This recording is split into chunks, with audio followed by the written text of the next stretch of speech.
Shalom Bapak-Bapak, Ibu-Ibu, selamat berjumpa di dalam Yesus Kristus. Kita sebelum mendengar firman Tuhan, baiklah kita berdoa terlebih dahulu.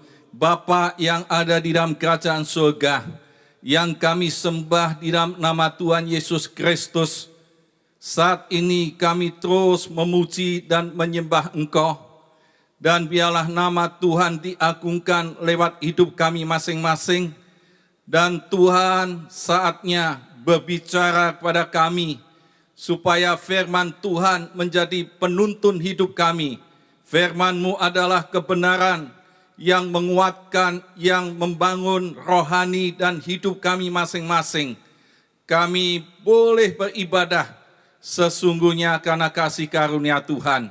Roh Kudus bimbing kami dan sertai kami di dalam pemberitaan firman Tuhan. Di dalam nama Tuhan Yesus kami berdoa. Amin. Bapak-bapak, ibu-ibu yang kekasih dalam Yesus Kristus, kita akan membaca firman Tuhan yang terambil di dalam 1 Korintus pasal 15 ayat 3 dan 4. Demikianlah firman Tuhan. Sebab yang sangat penting telah kusampaikan kepadamu, yaitu apa yang telah kuterima sendiri, ialah bahwa Kristus telah mati karena dosa-dosa kita, sesuai dengan kitab suci, bahwa Ia telah dikuburkan, dan bahwa Ia telah dibangkitkan pada hari yang ketiga, sesuai dengan kitab suci. Saudara-saudara yang kekasih dalam Yesus Kristus, akhir-akhir ini banyak berita yang menakutkan. Berita tentang COVID-19. Banyak orang ketakutan karena membawa kematian. Di samping berita-berita yang macam-macam, ada berita yang menggembirakan. Ada yang sembuh, ada yang bebas, ada yang sehat. Dan itulah yang melatar belakangi pembacaan firman Tuhan dan pemberitaan pada kebaktian ini. Tuhan terus akan memberitahu pada kita semua bahwa Paulus yang pernah mengalami pengalaman dan berita-berita yang dia alami, selain ada yang positif, ada yang negatif, Paulus pernah mengalami hal-hal yang membanggakan. Di dalam Filipi pasal 3, Paulus pernah membanggakan dirinya bahwa ia adalah orang Farisi. Disunat pada hari yang ke-8. Dia bangsa Israel, yaitu umat yang dipilih Tuhan, umat istimewa. Dan Paulus membanggakan bahwa dia ada dalam suku Benyamin, keturunan Benyamin, yaitu keturunan di mana raja pertama dari Benyamin. Dan kita bisa tahu Paulus sungguh membanggakan pada waktu muda dia menjadi orang Farisi. Dia orang Ibrani asli dan kegiatannya adalah penganiaya jemaat. Paulus giat menganiaya karena mentaati hukum Taurat. Di dalam ibadahnya Paulus mengatakan bahwa dirinya tidak bercacat, bahwa dirinya itu orang-orang yang dianggap suci. Dia ahli dalam Taurat, tetapi semua yang dibanggakan itu, akhirnya dia katakan, semua kuanggap sampah. Di dalam kehidupan Paulus, dia pernah mengalami suatu yang bangga di dalam hidup ini. Tetapi di lain kesempatan, pada waktu dia menjadi Rasul Yesus Kristus, Paulus justru mengalami hal-hal yang tidak enak. Di dalam 2 Korintus pasal 11 ayat 23 dan seterusnya, Paulus justru mengalami yang sebaliknya. Dia katakan dia pernah dianiaya dan menderita, hidup yang penuh dengan penderitaan. Dia hampir mati. Dia hidup dalam penjara, di penjara berjerih payah. Dan dia pernah didera dan maut mengancamnya. 5 kali dia didera, disesah, setiap kali 39 pukulan. Dan orang-orang Yahudi kita tahu kalau dia sudah disesah 40 kali pukulan, berarti tidak boleh disesah lagi. Tapi Paulus setiap disesah, dia dikurangi 1 supaya dia bisa disesah, dianiaya lebih lagi. Dan dia dikatakan semakin hidupnya ini dalam penderitaan, pernah dilempari batu, hampir mati. Setiap kali kekurangan, bahaya yang dia hadapi, bahaya banjir, bahaya di dalam kelaparan, tiap kali dia banyak faktor yang menghimpit, pernah kedinginan, dan pernah sehari terkatung-katung di laut. Paulus pernah mengalami hal itu, dan semua pengalaman yang ada pada Paulus ini, Paulus memberitakan di dalam 1 Korintus pasal 15. Semua yang dialami, ada berita yang positif, ada yang berita yang negatif, ada pengalaman yang banggakan, ada pengalaman yang memberi penderitaan, penyakit, kesakitan, dan hampir maut itu mengancam. Paulus sekarang ia menyimpulkan di dalam 1 Korintus pasal 15, ada yang sangat penting, ada berita yang sangat penting. Di sekian banyak berita yang didengar, dia katakan ada yang sangat penting, yaitu bahwa Yesus Kristus telah mati karena dosa-dosa kita, sesuai dengan kitab suci. Bahwa Yesus Kristus yang adalah Allah menjelma menjadi manusia, Allah datang ke dunia ini di dalam diri Yesus Kristus dengan satu tujuan yang jelas dan pasti, bahwa Yesus mati di kayu salib sesuai dengan kitab suci, dan kematian Yesus Kristus inilah untuk menanggung dosa-dosa kita. Kematian Yesus Kristus di kayu salib inilah yang dikatakan oleh Nabi Yesaya, bahwa Nabi Yesaya menubuatkan akan datang seorang Mesias, bahwa ia dihina, dia dihindari oleh banyak orang, penuh dengan kesengsaraan. Dia yang binasa, biasa menderita kesakitan, dan mati di kayu salib. Nabi Yesaya mengatakan, sesungguhnya penyakit kitalah yang dipikul Yesus, penyakit kitalah yang ditanggung Yesus di kayu salib. Sesungguhnya kesengsaraan kita yang dipikul Yesus di kayu salib. Sesungguhnya pemberontakan kita yang ditanggung Yesus di kayu salib. Kejahatan kita yang dipikul Yesus di kayu salib. Hukuman yang kita terima sudah dipikul Yesus di kayu salib. Dan Yesus ingin menebus dosa kita. Mengapa Yesus mati untuk dosa kita? Saudara-saudara yang kekasih dalam Yesus Kristus, manusia seringkali tidak menyadari bahwa dirinya adalah orang yang berdosa. Manusia di dalam kemegahannya, di dalam kemewahannya, di dalam upayanya sendiri, seringkali tidak pernah menyadari bahwa dirinya adalah orang berdosa. Dan akhir-akhir ini kita mendengar bahwa penyakit COVID ini yang banyak ditakuti, yang menjadi pandemi di seluruh dunia, semua ada di dalam pengaruh virus corona ini. Dan penyakit ini bisa mematikan, penularannya cukup cepat. Dan banyak sekarang bertanya-tanya orang, mengapa hal ini terjadi?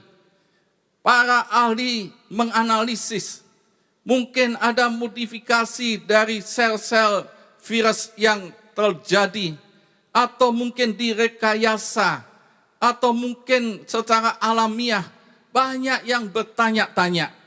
Tapi selain bertanya itu, ada yang bertanya, mengapa ada penyakit?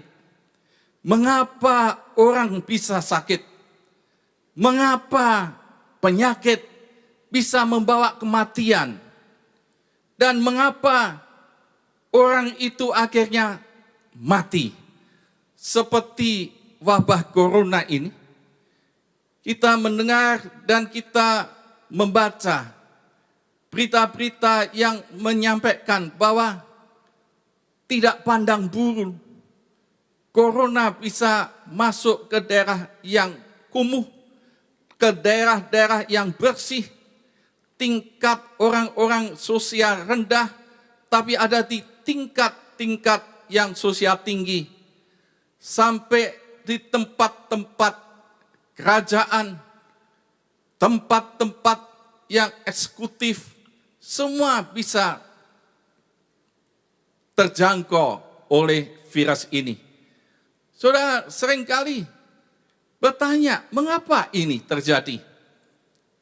Alkitab memberitahu dengan jelas. Paulus menegaskan di dalam Roma 3 ayat 23, sebab tidak ada perbedaan. Semua manusia telah berdosa. Semua manusia telah kehilangan kemuliaan Allah. Dan manusia yang berdosa, Paulus menegaskan kembali, upah dosa adalah maut. Upah dosa adalah kematian. Seharusnya manusia yang asali, pada waktu manusia diciptakan Allah, manusia diciptakan menurut rupa dan gambar Allah. Manusia yang diciptakan semula bernama Adam dan Hawa, keduanya sungguh mulia. Pemazmur mengatakan di pasal 8, dia katakan, siapakah manusia ini? Sehingga engkau menciptakan hampir sama seperti Allah. Manusia penuh dengan kekuasaan dan kemuliaan. Manusia luar biasa. Dan manusia ditempatkan Allah di Taman Eden. Manusia ditempatkan ada di dalam situasi kondisi yang murni, yang kudus, yang suci, tanpa penyakit. Manusia yang pertama, semua lingkungannya di Taman Eden, tanpa virus, tanpa bakteri, tanpa hal-hal yang merusak, sehingga semuanya itu dikatakan Allah sungguh amat baik, sungguh steril, sungguh indah. Dan Taman Eden inilah yang tempat Adam dan Hawa berada. Di Taman Eden inilah semua diberikan untuk manusia. Tanaman, buah, dan biji-bijian disediakan Tuhan untuk manusia. Sehingga manusia tidak kelaparan, tidak kurang pangan. Di Taman Eden sungguh indah. Dan manusia waktu diciptakan oleh Allah tidak memiliki konsep, tidak pernah mengalami tentang kematian. Adam dan Hawa pada mulanya tidak ada rumus mati. Manusia memiliki hidup yang kekal. Manusia Adam dan Hawa sehat selalu. Tidak pernah ada penyakit. Tapi sayang bahwa Adam dan Hawa ditipu oleh ular. Ular yang mempengaruhi Hawa dan Adam untuk memberontak Allah. Adam dan Hawa sudah diingatkan oleh Allah, jangan kamu makan buah pengetahuan baik dan jahat, pasti kamu mati. Pada saat kamu makan, pasti mati. Tetapi pada waktu Adam dan Hawa ketemu ular, ularnya mengatakan, kalau kamu makan, kamu akan seperti Allah. Itu sebabnya dua berita yang diterima Adam. Berita yang pertama dari Allah mengatakan, kalau kamu makan, pasti mati. Berita yang kedua, berita yang dari ular, kalau kamu makan, kamu seperti Allah. Adam harus memilih mana yang harus dipilih. Ternyata Adam lebih percaya kata ular dibandingkan kata Allah. Adam lebih meyakini bahwa yang dikatakan ular itu lebih benar dibandingkan firman Allah. Padahal tentang mati dan seperti Allah, secara faktual Adam belum pernah melihat. Orang mati di Taman Eden belum ada. Bagaimana dia bisa tahu? Maka Adam memilih itu karena Adam beriman pada ular dibandingkan beriman pada Allah. Itu sebabnya manusia memberontak Allah karena tidak beriman pada Allah, tapi beriman pada ular. Manusia berdosa. Karena itulah manusia dihukum maut. Dia kehilangan kemuliaan Allah. Dia mati. Adam akhirnya mati berumur 930 tahun. Dan waktu Adam berdosa, dia diusir dari Taman Eden. Dan Allah sudah katakan, kamu berasal dari debu, maka kamu akan kembali kepada debu. Itu sebabnya manusia mati. Karena zoe, roh yang dihembuskan Allah pada Adam, sudah hilang pada manusia. Dan kita mengetahui kisah di dalam Alkitab. Begitu Adam sudah diusir dari Taman Eden, dia punya anak Kain dan Habil. Kain membunuh Habil. Dan disinilah kekacauan terjadi. Kekacauan sosial terjadi. Di dalam keluarga bisa saling membunuh. Kekacauan di dalam lingkungan. Semua sudah berubah. Tidak sungguh amat baik. Maka terjadi kematian. Habil mati. Dan manusia ingin menyelamatkan dirinya. Maka semua ingin buat menara Babel. Dan disitulah manusia memberontak pada Allah. Allah menyuruh Nuh untuk membuat bahtera. Akhirnya dunia dilanda oleh air bah. Semua mati, hanya Nuh dengan anak, istri, menantu, 8 orang di bahtera ini, akhirnya dia selamat. Sepanjang sejarah Alkitab menunjukkan, begitu kemerosotan terjadi di antara manusia, maka manusia ada yang sakit, ada yang kena kusta, ada yang disebut lepra. Pada waktu itulah penyakit kusta tidak bisa disembuhkan dan manusia mencari keselamatan.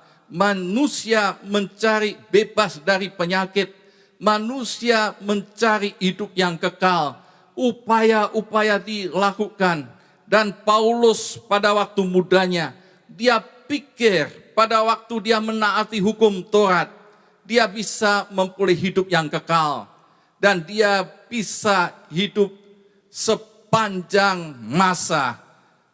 Itu sebabnya pengalaman Paulus dengan keagamaannya, dia mengatakan semua itu gagal, semua itu kuanggap rugi, semua itu kuanggap sampah dibandingkan dia beriman pada Yesus Kristus.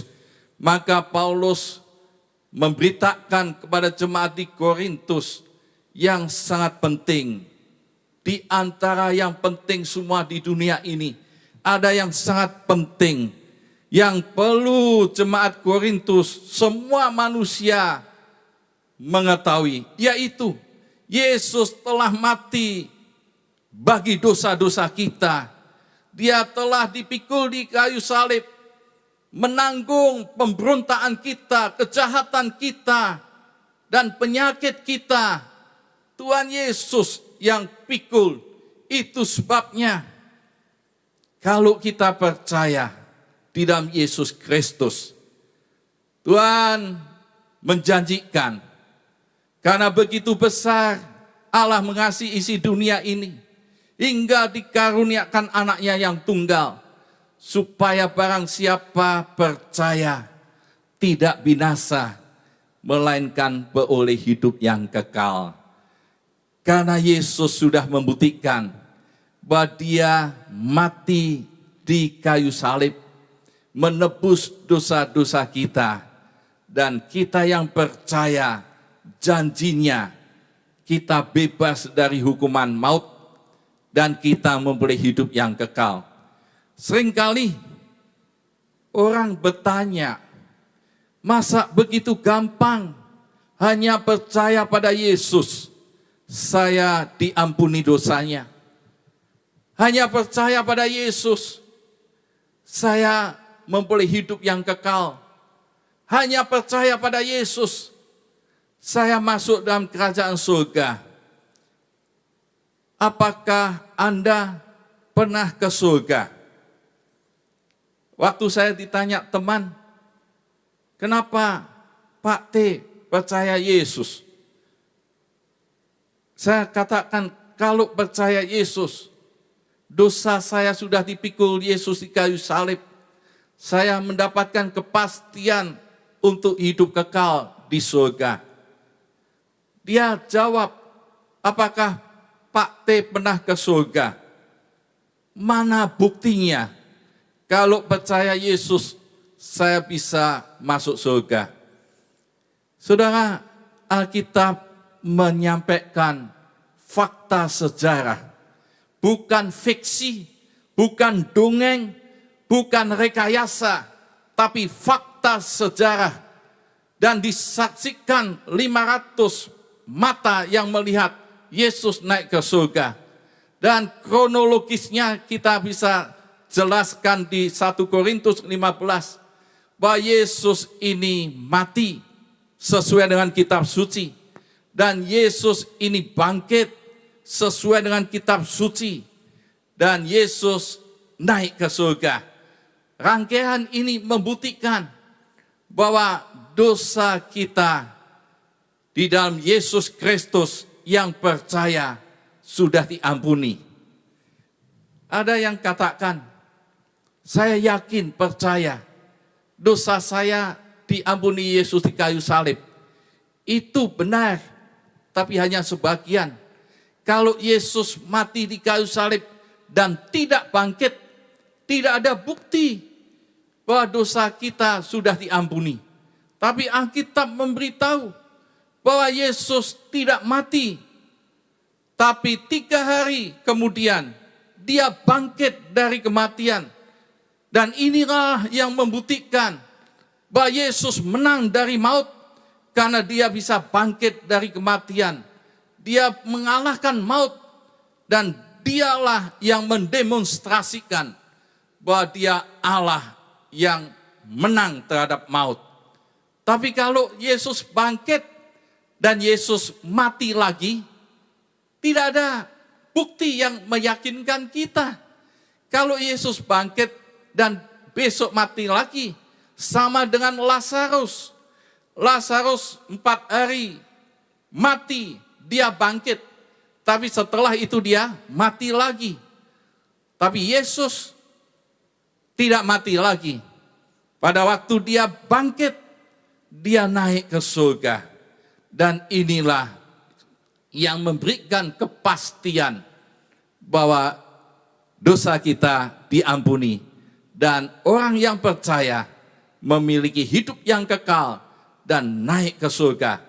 Karena Yesus sudah pernah mendemonstrasikan dia naik ke surga. Seringkali ada orang yang menjual barang-barang. Salah satu ada wajan yang sungguh istimewa. Katanya wajan ini tanpa minyak bisa untuk goreng. Ya entah itu telur atau makanan lain, kerupuk, ya bisa goreng itu. Harganya mahal. Dan ibu-ibu seringkali mau melihat demonya dulu. Mana buktinya? Kalau wajan itu katanya istimewa, harganya mahal, bisa untuk goreng dengan tanpa minyak. Ingin melihat dulu. Akhirnya pada waktu didemonstrasikan oleh marketingnya, akhirnya terbukti bahwa wajan ini memang betul. Dia bisa goreng telur tanpa minyak dan membuat orang bisa mengurangi kolesterol. Maka banyak ibu-ibu akhirnya pesan, entah kredit atau dengan uang cash, akhirnya pesan. Waktu tanya, Bu, ibu kan belum terima barangnya. Kenapa ibu berani beli dengan harga yang mahal? Jawabannya, saya sudah melihat demonya. Dia yakin bahwa apa yang dijual itu sungguh akan terjadi sesuai apa yang didemokan. Allah di dalam Yesus Kristus meyakinkan setiap orang yang berdosa bahwa di dalam Yesus Kristus ada hidup yang kekal. Karena dia sudah naik ke surga. Dia sudah mendemonstrasikan dan kuasanya terjadi bagi orang yang percaya pada Yesus Kristus. Saudara, saatnya saudara menerima Yesus, meyakini ada keselamatan di dalam Yesus Kristus. Penyakit kita ditanggungnya, janjinya oleh pilu-pilu Yesus, orang yang percaya disembuhkan. Banyak orang mengalami ini. Dan kita perlu menerima kasih karunia itu. Tadi saya terima di WhatsApp satu klip. Seorang bapak yang kena COVID 2 hari dalam keadaan kritis di rumah sakit. Dan keadaan kritis inilah dia tidak berdaya, akhirnya dia berseru, minta kepada Allah, ada mujizat boleh terjadi. Saudara akan lihat klipnya ini, akan terjadi, dia berdoa, berseru-seru, karena tidak tahu, semua diisolasi, tidak ada pendeta bisa masuk, teman-temannya tidak boleh masuk, saudara-saudaranya tidak boleh masuk, semuanya tidak bisa komunikasi. Tetapi pada waktu dia berseru-seru pada Tuhan, Tuhan mendengar doanya. Dia kirim cleaner, ya kalau di sini cleaning service yang sedang membersih di rumah sakit itu. Dan dia bisa kontak dengan chatting, dia bisa kontak karena dibatasi oleh kaca, tidak boleh kontak langsung. Tapi cleaner ini, dia menyaksikan bahwa dia pernah menjadi misionari di Nigeria 14 tahun. Dia menyaksikan bagaimana Allah banyak menyelamatkan, banyak menyembuhkan. Yesus banyak menyembuhkan dan dia terima itu. Ternyata Tuhan berikan mujizat itu. Dia bisa bersaksi. Saudara bisa lihat ini kesaksiannya. Dan dia mengatakan saat-saat tidak berdaya Tuhan bisa kirim orang-orang yang menolong. Orang-orang yang untuk menyampaikan ada berita keselamatan di dalam Yesus Kristus. Dan dia akhirnya mengucap syukur dan dia minta satu minuman ternyata Tuhan pun bisa kirim lagi. Dan dia bisa bersaksi, Tuhan itu baik, dan Tuhan itu baik, dan itu yang diberitakan. Ada yang sangat penting, bahwa Yesus telah mati bagi dosa-dosa kita. Yang percaya pada Yesus Kristus, dia tidak binasa, melainkan beroleh hidup yang kekal. Saudara, saatnya mencari yang penting ini. Setiap orang yang mendengar firman Tuhan, biarlah kita beriman pada Yesus, dan saudara akan diberi hidup yang kekal. Amin. Kita akan berdoa, biarlah nama Tuhan dipermuliakan. Terima kasih Tuhan, firman Tuhan sudah disampaikan. Semua yang mendengar biarlah mengerti maksud firman Tuhan. Kebenaran-kebenaran sudah disampaikan. Biarlah kebenaran ini boleh diterima dan diyakini. Setiap orang yang mendengar bahwa yang penting, bahwa Yesus sudah mati bagi dosa-dosa saya. Sesuai dengan kitab suci, bahwa Yesus sudah bangkit dan Yesus naik ke surga, memberikan kepastian bagi orang yang percaya memilih hidup yang kekal. Di dunia ini tidak ada yang pasti. Di dunia ini adalah dunia yang berdosa. Semuanya banyak penyakit, banyak kekacauan, banyak yang tidak baik. Tapi biarlah Tuhan memberi kesempatan. Orang-orang yang percaya diberi hidup yang kekal. Dosanya diampuni, penyakitnya disembuhkan. Di dalam nama Tuhan Yesus, Tuhan tolong semuanya. Biarlah nama Tuhan dipermuliakan. Di dalam nama Tuhan Yesus semuanya diberkati. Amin.